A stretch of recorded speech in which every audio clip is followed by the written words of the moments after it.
Hello, everyone. Welcome to this podcast.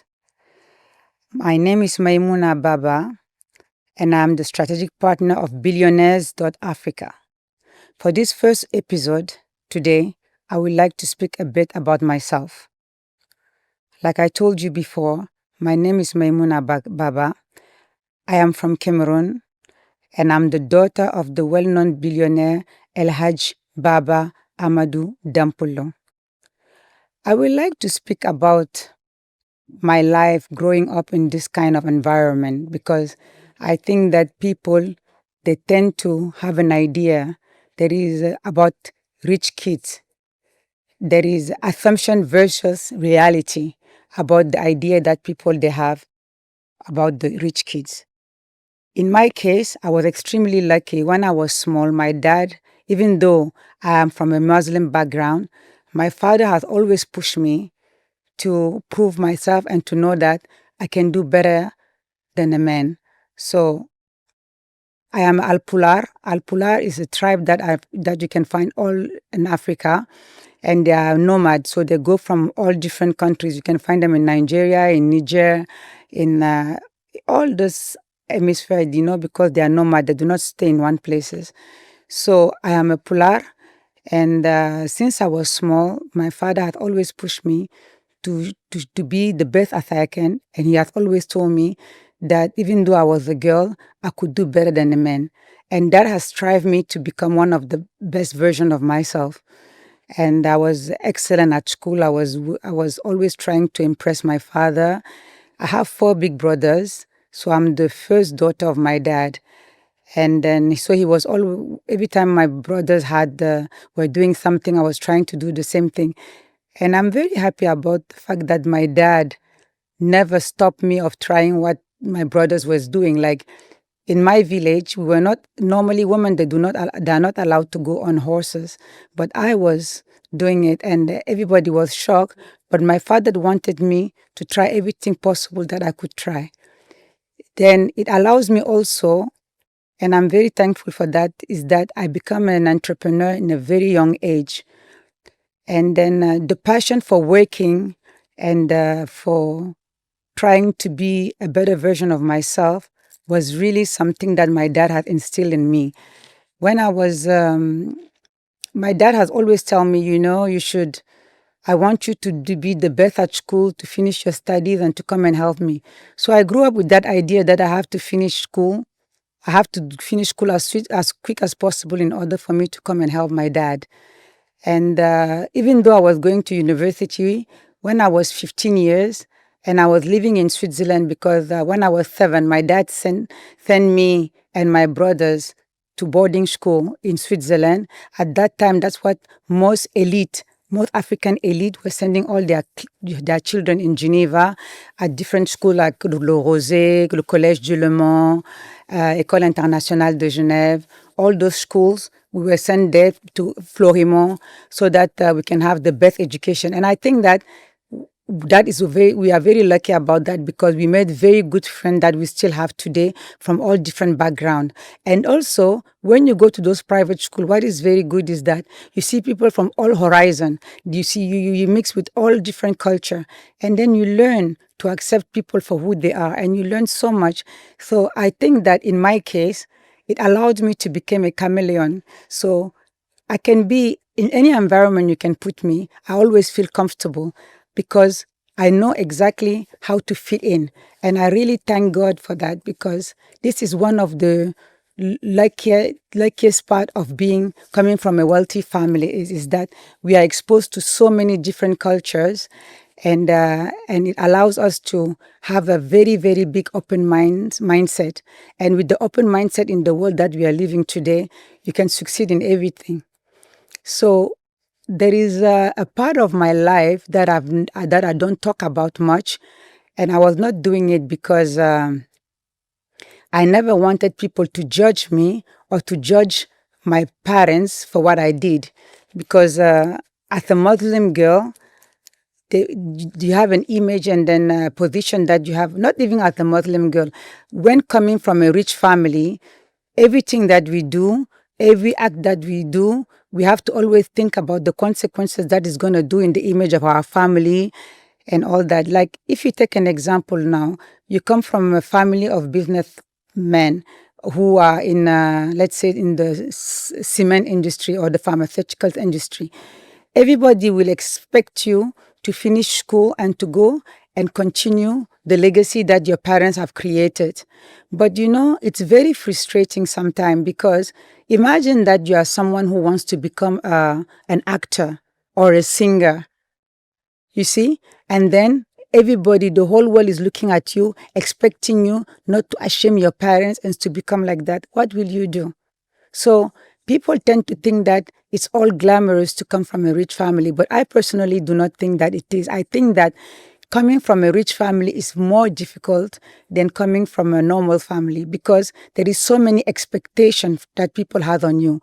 Another example I will give you is like, it's like they always expect us to do better than our parents, because if our parents had succeeded, so we are supposed to come and continue what they have created and do better than them. And unfortunately, it does not mean that because our parents have succeeded that we too we can succeed. Sometimes we want to take different paths than our parents, and I know a lot of my friends that struggle because of that. And then and it's not easy, because people, they do not try to know you for who you are. They only know you for who your parents are, for the image that they want to have from you. And it's very difficult. It's not easy at all. That is the reason why you see, and I know that many of children from high profile family, they tend to have to see doctors, to see psychologists, because of those kind of things. Because they have they don't value themselves, because they know that people, they do not see them for who they are, but for who their parents are. So it's not an easy situation.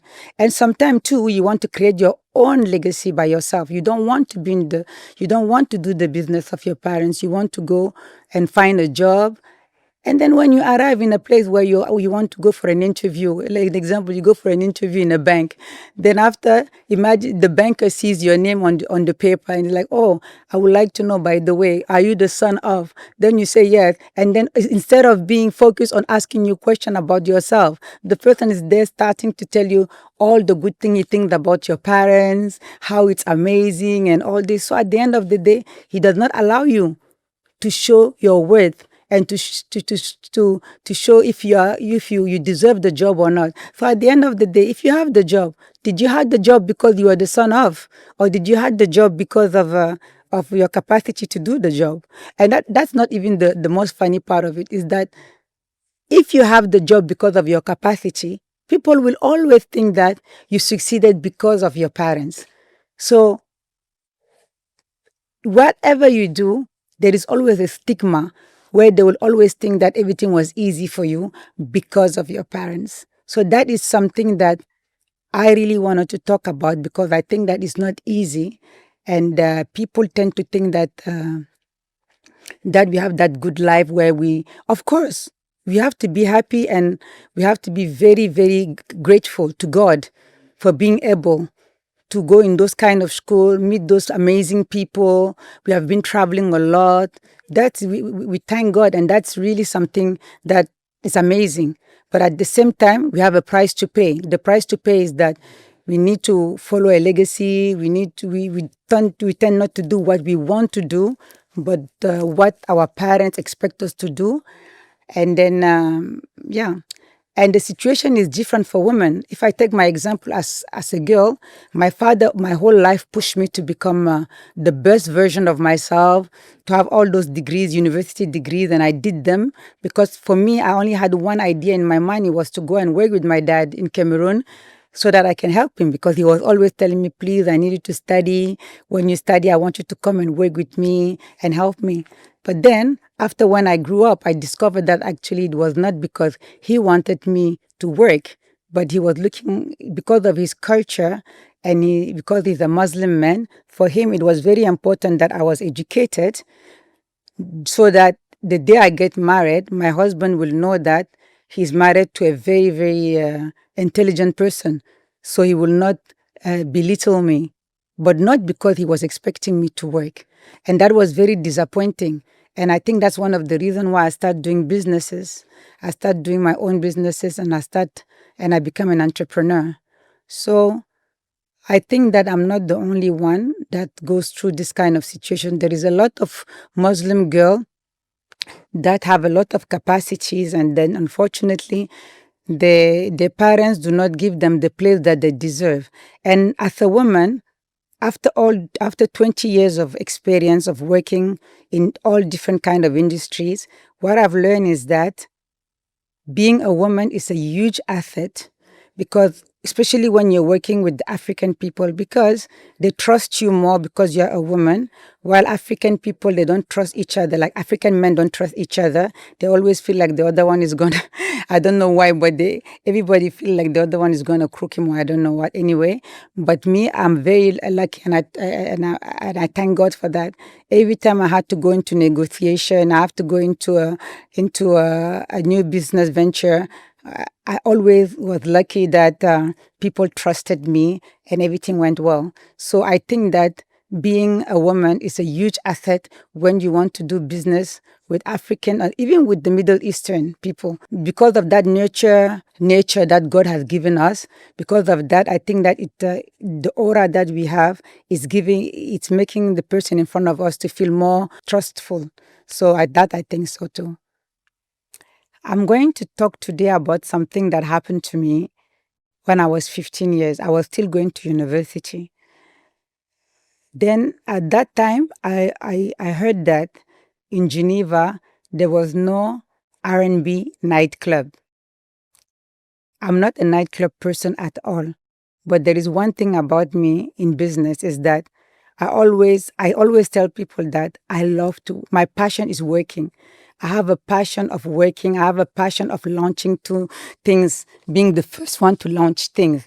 So when I discovered that when I was 15 that there had never been a nightclub for R&B music, I decided by myself, I say, okay, why not open a nightclub here in Geneva where people will go and listen to R&B music? So I started doing my research, and I found a nightclub in Zurich that was in bankruptcy, and I bought all their furniture. I rent a space. I hire some DJs and everything. And it was so funny because at that time I was going to university, and in my university there was approximately 10 Chinese students that were at the university, but they needed to do extra works in order to make some pocket money. So I hired all of them to work in the nightclub because they were very trustworthy. I knew that with them, I wouldn't have to worry about people stealing the money or anything. So I hired all of them. So every weekend they were working in my nightclub. But the funny thing is that something that I do not is the first time that I really talk about that first venture that I went into, because I don't want people to judge me and saying, "Oh, but if she opened a nightclub, it means that she loves to dance. She's drinking alcohol. She smoke." I don't drink. I don't smoke. I don't like the nightlife at all. But I'm a businesswoman. I love when I see an opportunity, I jump into it, and I love that. I really have a passion of creating what people think that is not possible. I'm very, very passionate about that. So, and I love people too. So what happened is that we opened this nightclub, and it was amazing. It was doing very, very well. It took everything. And 2 years after I sold the nightclub, because I had a very good offer, and I sold the nightclub. So I was the first person to open the first R&B nightclub in Geneva.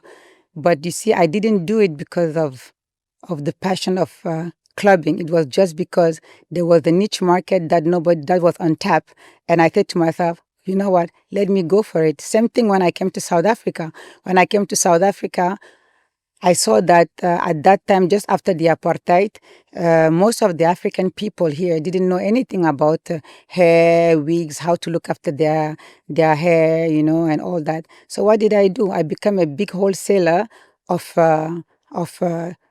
human Brazilian hair. So I just went to China and I started that business, start distributing it in the whole South African country. So I love to be the one who brings something new in a place, So when people they go this way, I always try to go on the other way, and I always look at the possibilities and what other people they don't do. That's how I function. But when I was younger too, I wanted to become a journalist. I studied communication and media because I wanted to become the Oprah Winfrey of Africa. And I remember when I was when I graduated from high school, my father opened a company, a TV company called DBS that still exists. And he told me, okay, you know what? Now we have created DBS for you. And I was so excited. I was like, oh, you know what? I'm going to give all my best so that if I have my university degree, I'm going to go and work at DBS in Cameroon. And then, unfortunately, when I had my degree, my father said to me, no, you can't come and work in DBS, which was a very big disappointment for me. So, because unfortunately, he couldn't pass by the fact that I was a woman. So I couldn't do it, but it's something that I've always wanted to do. So maybe through this podcast, I will be able to talk about all the different subjects that I want to talk about, especially coming from my background and the experience that I've seen and all my experience in the work field. And I also I always do my best not for people not to know who my father is, even though it's very difficult, because I don't want them to have a biased idea about me. I want them to try to know me for who I am, my capacity, and to treat me normally. I'm not trying to find favors at all. Yeah. And there is another thing that I think that is very funny too, is the fact that because I have a consultancy company, but what I do is that I work for companies. So most of the time they hire me for a specific period for me to unlock some project that they have. And every time I go for a project or for a job interview, people they never understand why I'm looking for a job. They always expect me to have my own empire because I come from this wealthy family. And it's crazy because I don't see why why that people always think that you have to. Sometimes it's nice. I think personally as a woman, I like to work for other people too because it remove a lot of pressure from me because that and then I think that whether we like it or not, and I've learned that after when I arrive at my age now, I've noticed one thing: whether we like it or not, a woman and a man are not the same. Men are they love risk. They chase. They do not afraid. They are not afraid to take risk. But we women, we like security, and there is nothing better than have an amazing job where you have all your security, especially when you have kids.